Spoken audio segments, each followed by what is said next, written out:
Granati's will jot something down for you. Scott Tady is the entertainment editor for the Beaver County Times. As a matter of fact, I'd be willing to bet you $1, and we've known each other for a little bit. I'm fairly cheap.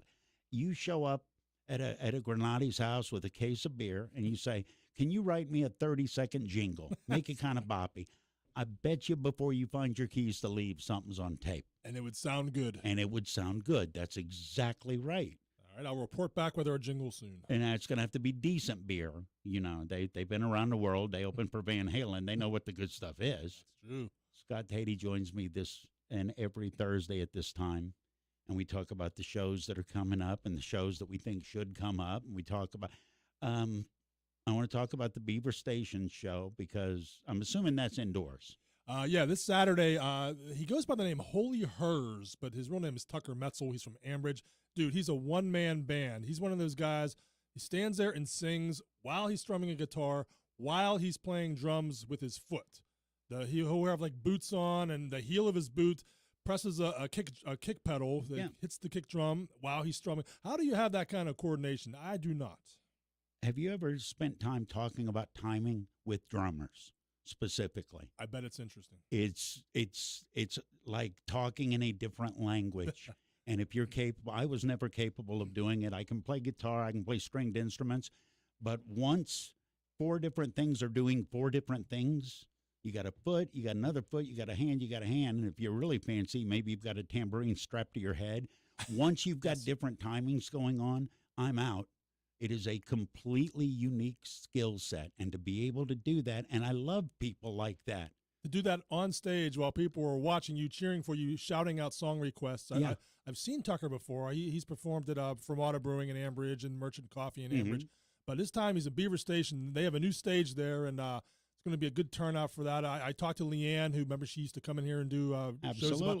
She's buying Irish beer for the occasion because this is the last show before St. Patrick's Day. So. Yeah, I remember her. And I remember she hadn't been in a while. That's right. So it ain't going to hurt nobody. Leanne, come on in and talk about this too. I'll tell her that. So we have some tickets left for this Saturday. Yeah, I have recommended, except for the fact I'm the MC, so you have to listen to me do about 60 seconds of hype. But after that, that's a good, again, that's a good MC. It's like Donald Trump yesterday. You show up, here's what's up, I'll see you later. Keep it brief. You show up, here's what's up, nobody came to see me, I'm getting off the dang stage. You find a reason to get everyone to cheer for the headliner coming on stage. That's all you got to do. All right, I'm going to throw you completely under the bus, and you know nothing about this, and I'm going to ask you a question that's kind of going to put you in a corner. I can't wait. You ready? Yes. How feasible is it, because you understand the club scene and the performance scene far better than me? How feasible is it if I tell you there should be a band, they get a show lined up, and entry fee is a carton of bottled water or cleaning goods, and it becomes a fundraiser, or it becomes a stuff we need raiser for the people in New Galilee, Enon, anybody that wants it anywhere near the train? How many moving parts did I just throw at you with that concept? That's a great idea. I think it's as simple as putting that on Facebook right now and then telling people this afternoon, hey, any of you bands, can you, when you're telling fans to come to the show, when you're advertising the show, tell people that's what you need. That's the entry fee, like you said. People in East Palestine definitely need it. I love the idea, and most of the musicians I've talked to like to do things like this, like to get involved in the community. They just haven't thought how. That if they just had the right genesis of an idea, you just laid it on the table. Let's do it. There you go. I'll pitch out this afternoon. Get it sorted out with whoever, and you're talking about good free publicity for any club. It's good free publicity for any club. Right. You show up and you can make a monetary donation, but you've got to give us something to get in the door to see the show. If that is a case of bottled water, if that is a case of cleaning detergent, whatever it is, I mean, it's sitting there, and they're going to need this longer than this week or next week. It's a great idea. It's not going to go away anytime soon. To give back to the community. Yes, sir. All right. So what are you looking forward to shows-wise besides the one-man band? Because I told you the two I'm chomping at the bit to see. Has anything else come out that you saw and you said, yeah, that's good? Well, you're going to like this. I have interviews tomorrow with Joe Bonamassa, Dionne Warwick, You ever interviewed? and the singer for the Crash Test Dummies the same afternoon. So here's my idea. I'm going to ask them the exact same questions, all three, just to see. No, I'm going to write one cue sheet and they all get it.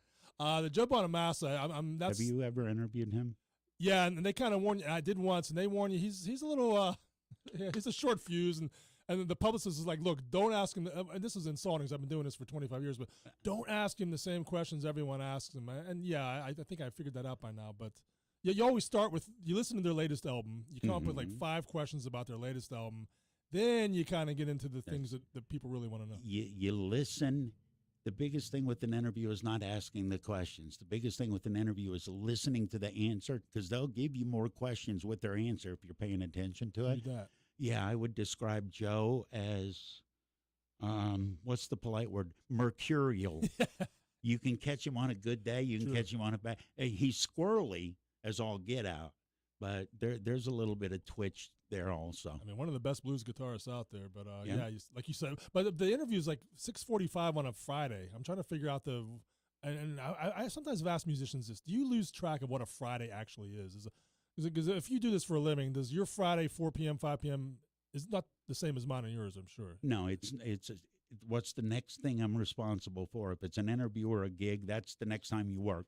Right. And you know this, and I've caught more than a few people getting interviewed in the middle of this. Have you ever interviewed somebody and in the middle they start referring to you as a different name?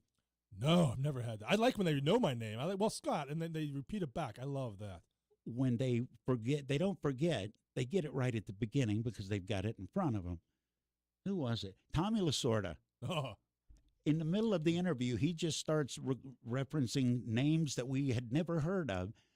He's got a list of all the things because he's not doing one interview. I guarantee you Bonamassa's not doing that one interview. He's sitting in a room. The next on the list is this person from this outlet, and you work down the list. But every once in a while, somebody will lose track of where they are on the list. I got to tell you, my Tommy Lasorda story. Back in the day, I worked for the Norristown, Pennsylvania newspaper outside of Philly. Where Mike Piazza, baby. Yep, and Lasorda, that was his hometown as well. He came back for some kind of banquet, and it was like Don Corleone walking in the room. Absolutely. People just went nuts, and then, hello, sir, and genuflected, and it was really interesting. But I also talk about interviews. I have one that's on timesonline.com right now, a really red-hot comedian right now, Fortune Feimster. You familiar with Fortune? She's on Netflix. She just got signed to be in Arnold Schwarzenegger's first ever TV series. It's coming out on Netflix. She plays a CIA agent. Yeah, Arnold is going to have his own. Is he in it? Yes. Okay, or is he is he the executive producer? I've never heard of her. Right, but this Fortune, she's in the cartoon Velma now, based on the Scooby-Doo. She does one of the voices in that. Steven Spielberg just bought 2 of the pictures that she wrote. So a really hot comedian right now, Fortune Feimster, is coming to Munhall doing 2 shows. The first one pretty much sold out real quickly. They added a second one, but it was a fun interview with her. So I'm looking forward to that show. I mentioned before the one with Jerry Harrison of Talking Heads and Adrian Belew of King Crimson are going to play the 1980 Talking Heads album that only had one radio hit, but it was a groundbreaking album. It was ahead of Graceland as far as it Remain in Light. Yes, oh, exactly. Okay. All right. As you know, it kind of incorporated African rhythms and Caribbean rhythms. 4 years before Simon was doing. You're exactly right. It's what people think of. Oh, Paul Simon did that. Well, they did that first. Right. Right. They're going to play that album in its entirety at the Roxy and McKees Rocks. Is that if you had to pick one favorite venue, just what's the first one that comes to the top of your head? I asked you last time, least favorite. What's your favorite venue? I'm an arena guy. This will sound ridiculous to people, but I like PPJ Paints Arena. I grew up as a suburban kid to take the trolley to Pittsburgh and see all the heavy metal shows and everything. I just like the arena, the effects and everything. Like small club. I don't like when they're too overcrowded. Though Mr. Small is a great place, but when it's too crowded, you're standing in the doorway. The rock scene would be pretty high up there. You can sit, or you can be, if you want to be one of those standing people, standing general admission, you got that too. So Rocks is pretty high. You're past the age of standing for a show, aren't you? I still have to do it sometimes, but I'm grumbling about it. All right, it's Teleforum. Scott Tady is my guest. This is being live Facebook streamed, and I just realized I set up your camera. I didn't set up my camera. I realized the microphone was in front of my face. So we got this. I'll put both. Hi, Facebook. There you go. All right. Looking good. Everything's fine now. What are you looking forward to? Oh, you know what else is in my column this week? Well, you got to be more specific than that. I got to mention a plug for Christian Beck, the freedom singer. He's really taken off, a country singer of Beaver County. He's headlining Jurgles next weekend, and come to think of it, Jurgles might be my favorite place now that I've answered that question. Mm-hmm. But anyway, this freedom singer, his opening act is going to be Morgan Gruber from Beaver County. She was the top 30 American Idol contestant last year, so a real Beaver County kind of show at Jurgles. The place holds 500, so kind of is it a testament to how well they're doing. I want to go back to comedy for a second, because when you were talking about the comedian doing a show, is it tougher for comedians to do fresh material for people because of the internet? Because you've got people coming to the crowd that they've already heard that because of YouTube.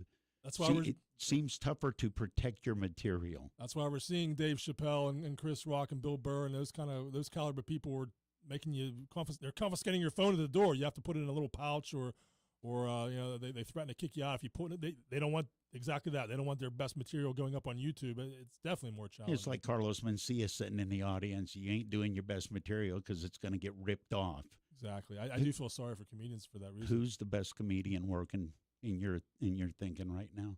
Oh, that's a great question. I like Taylor Tomlinson. Okay. She's just funny, quirky. I know sometimes dudes are a little intimidated by a female comedian. They think, oh, she's just going to be ripping on men or telling things about women I don't want to know. But she doesn't. She does a little bit of that, just enough to educate me. But a lot of it's just fun, relatable things I appreciate, just life's silly quirks. Taylor Tomlinson. How about you? Honestly, I got dragged to a Chelsea Handler show last year at the Benedum. I had no interest in going at all. Mm-hmm. She's brilliant. Did I agree with everything she said? No. Right. But that's okay. That's what a comedian should be. Is there fear? You cover entertainment, and you're aware of the world, the wokeness and the getting canceled, Roseanne Barr and all that stuff. Does that give you fear for the future of comedy? It makes it tougher for sure. I hear comedians saying that, and I get it. And I think people have lost their ability to laugh. There's a balancing line, though. I think we did need to get some sensitivity that wasn't there, but now it's gone to the point where you're. Why? I don't think a person should be fired for, in many cases, for saying one thing. They should give them the opportunity to apologize and show why they recognize it was the wrong thing to say, but to automatically fire someone, unless it's really, really egregious, Unless it's just passed beyond the pale. Well, that leads me to my next question. The new series, which hasn't come out yet, it's coming out on one of the platforms, Mel Brooks' History of the World, Part 2. Right. If you saw History of the World, Part 1, and I strongly suspect you did, it's deeply offensive to everyone. And that's the key, to everyone. Yeah. Like The Simpsons back in its day, it made fun of everyone. Everyone. South Park. Exactly. And that's how they've been able to survive so long. But yeah, the Mel Brooks thing, maybe he'll get a pass because of his age, and maybe people, it'd be a bad look to criticize him. But I'm sure he'll ruffle some feathers, but he loves that. That's what he wants to do. He doesn't want to do a safe movie. He's one of the people, and I love him for it. If you've got a problem with him and you tell him, he'll explain exactly why he did what he did. Mm-hmm. Because even before wokeness, which I still don't know what that is, when History of the World came out, there were people, and I remember there were people critical of him because of some of the clips. Hitler on ice is offensive. Yeah. Okay. And there were people that were upset about that. And I remember what he said. He said, when it comes to Nazis and Hitler, which he makes fun as Hebrew guy, he doesn't shy away. Just like Seth MacFarlane with Family Guy? Monty Python with The Life of Brian. Yes. That had some religious people really worked up. Now, we've seen it so many times, it's kind of softened the blow, but at the time, it was pretty outrageous. When people get wound up about something, the smart people know how to use that to their advantage. Ooh, good point. And Mel Brooks said, look, here's what's up, because he got specifically asked about the clip Hitler figure skating. Didn't get asked about the Inquisition, but he said, look, what else can you do but laugh at him? Yeah. It's like, huh. So if somebody was going into comedy now, how would it be different than if they went into comedy 30 years ago? Besides the obvious sexist, there was comedy 30 years ago that wasn't funny. It was sexist and it was gross, but there was no humor. How else would it be funny? If somebody comes to you, high school kid, you give us a talk, I want to go into comedy. what advice would you give them? It'd be the medium. You got to do it on TikTok. You got to do it on YouTube. That's where people are watching. And because of that, we have shorter attention spans. People want the quick hit, the funny video clip. They're not going to listen to you tell a joke that takes 2 minutes to set up. You got to hit them in 15 seconds. And I would say go on TikTok and go on YouTube, maybe even Instagram. But the old-fashioned ways of doing the TV talk show. Does anyone pay attention anymore to the TV talk shows, the Fallon to Kimmel? And I'm fans of both of them, but that used to be a big deal. You knew who was going to be on Kimmel now. Oh, when's the last time you tuned in and watched? When's the last time you heard buzz? Oh, my goodness, did you see what happened on Jimmy Fallon last night? It doesn't happen anymore. Honestly, the last time, it's been over a decade. I bet. Because one of them just got fired or one of them just resigned or retired or the contract's coming up. And I looked and I thought about it when I saw it. It's like, I don't know which show that is. That was the only way to get known. If you were an act. That's how you broke out. Everyone from Joan Rivers, George Carlin. Seinfeld. Right. Letterman. Jay Leno, yeah. That's to get on Johnny's good side. That was the way you got gigs. Rodney Dangerfield, Stephen Wright, all of those guys. If you didn't get on one of those shows, nobody ever heard of you. That's just not a launching pad anymore. Not nearly to the degree it was anyway. Favorite comedian of all time? Pick one. Go. Now we've been talking about comics. George Carlin. Yeah, I think he's still relevant today, and he was bold, and I don't know. I just like where he stood. Okay. How about you? Oh, Bill Hicks. Absolutely, Bill Hicks. Because that act became famous after he died, and Dennis Leary stole it. Well, because Bill Hicks was one of the ones. To me, music and comedy have one thing in common. If they're timeless, I can put that record on in 20 years and still get something out of it. I can go home right now and put on Bill Hicks' Dangerous, and what he's talking about is still relevant. You can go and put on George Carlin, Toledo Window Box. What he's talking about is still relevant. Right. You can go and put on, as long as there are no minors in the house, you can put on a Richard Pryor record or a Red Fox record. Yeah. It's still relevant. Once you get past the scuzziness of the time, if you're good, it remains good. Comparatively, someone like Eddie Murphy, I was a big fan of back in the day, but if you've ever gone back and listened to some of his 80s, it hasn't aged as well. It's a little... Didn't he record Party all the time? Did he? That sounds right. Yeah, that probably killed it. Once a comedian... And, the same thing happened with Sam Kinison, but he screamed through Wild Thing instead of... Although the McKenzie brothers doing that Christmas song, that didn't really hurt them, did it? There's nothing offensive by that. Right. Back bacon and beers. That's what I'm saying. You're saying once you do a song, it ruins their career. Although they weren't quite stand-up comedians. They were kind of TV skit comedians, I guess. Did you ever see the movie? We're just drifting off now completely. Did you ever see the movie they did, Strange Brew? Heard of it. Never saw. Dear God, watch it. All right. It's Max von Sydow is the evil brewmeister. Of course. Paul Dooley from West Virginia, the dad in 16 Candles. Oh, yes. Is the idiot. One of the great lines in the movie, he goes, he's in court on the stand. Just because I don't know what I'm talking about doesn't mean I'm lying. Ooh. Brilliant movie, beyond bizarre, and one person is in that movie. You need to watch it. There's a scene. It's voiced by Mel Blanc. He appears in the movie as the McKenzie brothers' dad. What voice does Mel use? His. Okay. Not Bugs Bunny? Or It's a compromising scene. I'm not going to get too deep into it, but the dad and Mel Blanc, get out. Yeah. They got Mel Blanc to do it. And like I said, Max von Sydow is evil. Paul Dooley is the doofus. A spectacularly goofy movie. There's a movie out now. It's nominated for an Oscar based on Steven Spielberg's life, The Fabelmans. The final scene, the end scene in that is one of the best I've seen in maybe 5 years, maybe more. We'll have to talk about that greater length next week when I do my Oscars column. But The Fabelmans, you got to watch it for the end. It's pretty fabulous. You talk about...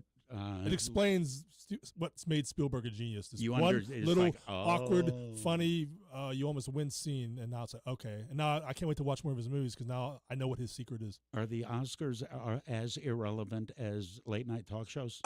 Or the Grammys? Or the Grammys or any of them? Because nobody's watching that stuff. I still think the Oscars has a little bit more cachet than the Grammys. Of course, last year it was all about Will Smith slapping Chris Rock. Yeah. I think the critics have gotten out of touch with what they're nominating. I've seen 9 of the 10 movies, and I'd say the Tom Hanks movie that didn't get nominated was better than 5 of them.